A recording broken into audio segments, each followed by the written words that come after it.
s'enfoncer à plus de 2 km sous terre pour atteindre le tunnelier Federica.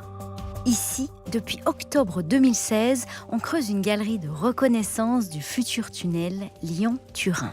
Si on fait une galerie de reconnaissance, c'est parce qu'on doit reconnaître qu'est-ce qu'on a devant et qu'est-ce qu'on va excaver dans le futur. On va utiliser les données pour faire le projet et pour voir comment excaver le tunnel de base. Mais à peine 2 mois après le début des travaux, le 23 décembre, le chantier est stoppé net dans sa progression. On était en train d'excaver avec le tunnelier et on a eu un problème de surexcavation. On avait trop de matériaux et surtout le matériau qu'on extrait, ce n'était pas du bon matériau. C'était du charbon et la machine, elle utilisait trop de puissance de ce que c'était prévu. Résultat, Federica extrayait 15 fois plus de matériaux que prévu.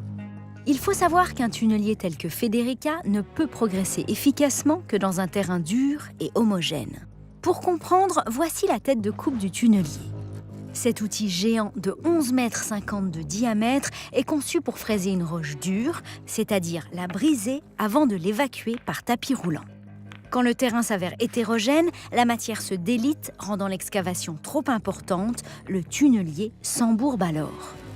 Autre conséquence d'une roche trop molle, l'impossibilité pour le tunnelier de se propulser vers l'avant. En temps normal, pour avancer, Federica prend appui à l'aide de vérins hydrauliques sur les voussoirs du tunnel qui, une fois assemblés, forment le revêtement du tunnel. Ce type de problématique n'est pas rare quand on creuse un ouvrage aussi complexe que le Lyon-Turin. On a trouvé qu'on était devant à une faille avec une longueur de 15 mètres, avec du charbon dedans. C'était quelque chose qu'on prévoyait parce qu'on sait que dans ce secteur de montagne, on pouvait trouver ces problèmes, mais pas de si grandes dimensions. Des experts sont alors dépêchés en urgence sur le chantier. Ils ont regardé les échantillons des forages, ils ont regardé les données de la machine, parce que la machine elle nous fournit des données de puissance, de composition, de couple. Et donc avec ça, ils ont regardé toutes les données et ils nous ont donné leur avis. Conclusion, 2 solutions combinées sont choisies. Première phase, il faut homogénéiser la roche. On va injecter des résines qui vont amener comme un béton, un petit liant entre les matériaux déstructurés qui devrait permettre de lui redonner une certaine cohérence, donc une certaine dureté, qui vont permettre à notre tunnelier de pénétrer dans le matériau. Seconde phase, resserrer la tête de coupe.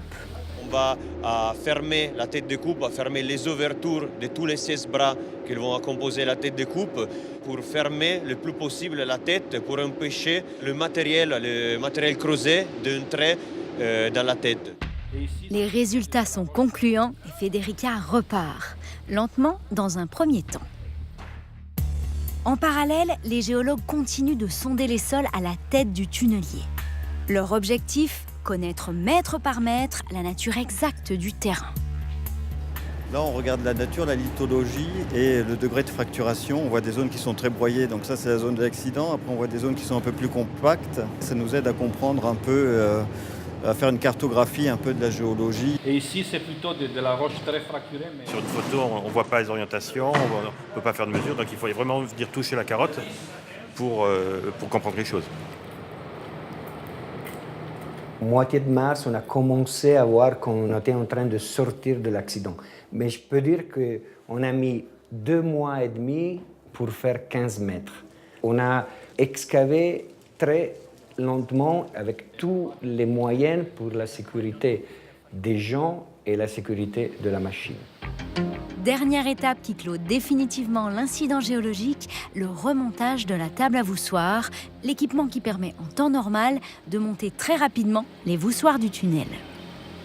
Dès le début de l'incident, et pour faire de la place sur le chantier, la table à voussoirs a été démontée.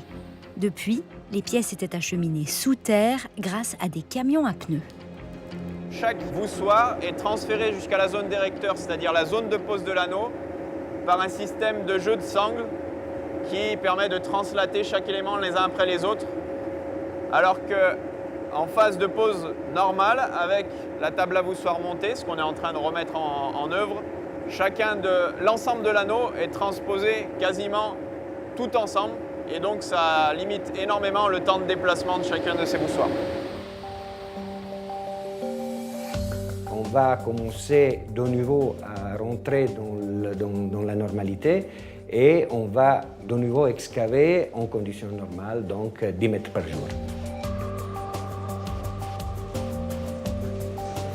On a vu qu'on est capable de faire avec ces accidents-là. On est capable. Peut-être qu'on va trouver quelque chose de différent encore, non, je ne sais pas. On verra.